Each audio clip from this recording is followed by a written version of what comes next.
Olá, boa tarde, crianças. Sintam-se abraçadas e beijadas por todos os professores do Ministério Infantil.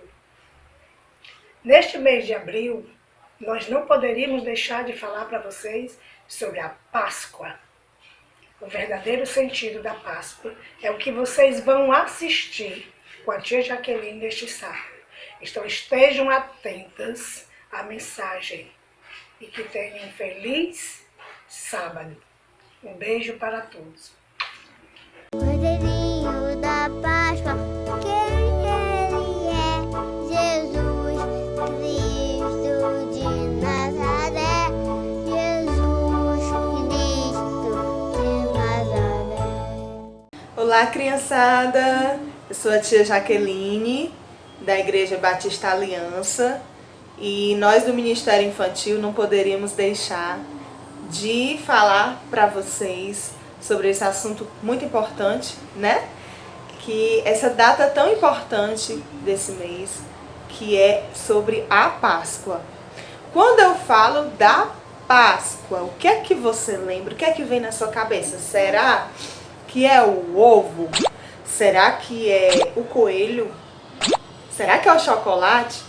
Então, nós vamos aprender o verdadeiro sentido da Páscoa. Qual é a história da Páscoa, né? Porque às vezes a gente só vê sobre o coelho, sobre o chocolate, né? Tudo isso daí não é a verdadeira história da Páscoa, tá? A Bíblia, a palavra de Deus, nos diz qual é a história da Páscoa. Então nós vamos ver o início, lá no Velho Testamento, como foi que surgiu, tá bom? Nós vamos assistir juntinhos, daqui a pouco eu volto com vocês, tá bom? Há muitos e muitos anos atrás, havia um homem chamado Abraão. Ele teve um filho chamado Isaque, que também teve um filho Jacó, que teve 12 filhos.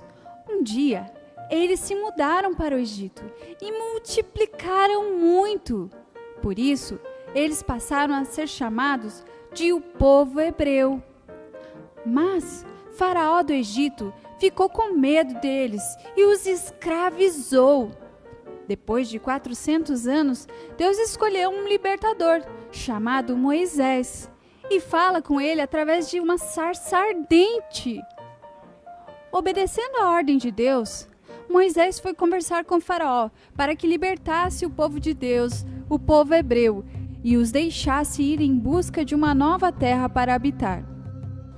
Mas Faraó tinha um coração muito mau e não deixou o povo ir embora.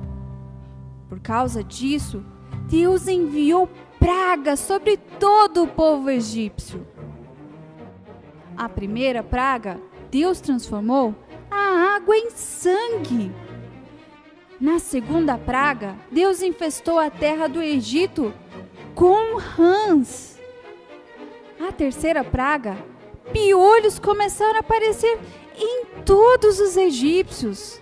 E a quarta praga, as moscas invadem toda a terra. Que aflição! E a quinta praga, os animais dos egípcios começaram a morrer.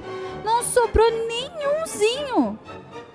A sexta praga, grandes feridas na pele atormentaram os egípcios. E a sétima praga, começou a cair chuva de pedra. Mas não qualquer pedrinha, era pedra de fogo. A oitava praga, há uma infestação de gafanhotos famintos que comem todas as plantações que sobraram da chuvarada. A nona praga, o sol se esconde e fica uma completa escuridão. Vale lembrar que os hebreus não sofreram com nenhuma dessas 9 pragas, apenas os egípcios. Mas apesar de todas elas, Faraó não deu ouvidos ao que Moisés dizia. Não! Então, Deus resolveu enviar a 10ª e última praga, a morte dos primogênitos, ou seja, dos filhos mais velhos. Mas antes, Deus instruiu seu povo como proteger suas casas para que o anjo da morte não pudesse entrar na casa deles e tirar a vida dos primogênitos. Eles deveriam fazer uma janta com os pães sem fermentos, ervas amargas e um cordeiro assado. Antes de eles comerem essa janta, o sangue do cordeiro deveria ser passado na lateral da porta de cada casa. E assim, Moisés e o seu povo seguiram as ordens de Deus. Depois dessa praga, o povo foi liberto da escravidão. Saíram do Egito e foram conduzidos por Deus pelo deserto, até chegar à terra prometida, a terra de Canaã. Esse dia se tornou como uma festa para eles e o chamaram de Pessá, que traduzido para a nossa língua significa a Páscoa. Então, como nós vimos na história, né? Essa história que está lá no livro de Êxodo e que mostra como o povo de Deus comemorou a sua Páscoa, né? Que foi a partir do momento que eles finalmente ficaram livres do Egito, né? E eles sacrificaram aquele cordeiro, pegaram o sangue do cordeiro e marcaram as suas portas. E aquele sangue não deixou que o anjo da morte entrasse na casa das pessoas. Então o sangue do cordeiro salvou aquelas pessoas da morte, né? Então, o nosso cordeiro que tira o pecado do mundo é Jesus. Você sabia disso? Ele é o cordeiro. E naquele tempo, né, o cordeiro que eles tinham que sacrificar não era qualquer cordeiro. Era um cordeiro perfeito, não podia ter manchas, era todo bonito, todo perfeito. Assim como Jesus, né? Que não tem pecado no coração dele. O coração dele não tem a sujeirinha do pecado. Mas mesmo assim, ele morreu por nós, foi crucificado, tá bom? No próximo vídeo, com a próxima professora do Ministério Infantil, vocês vão aprender mais sobre o nosso Cordeiro que tira o pecado do mundo, que é Jesus Cristo. Tá certo, criançada? Tchau, tchau.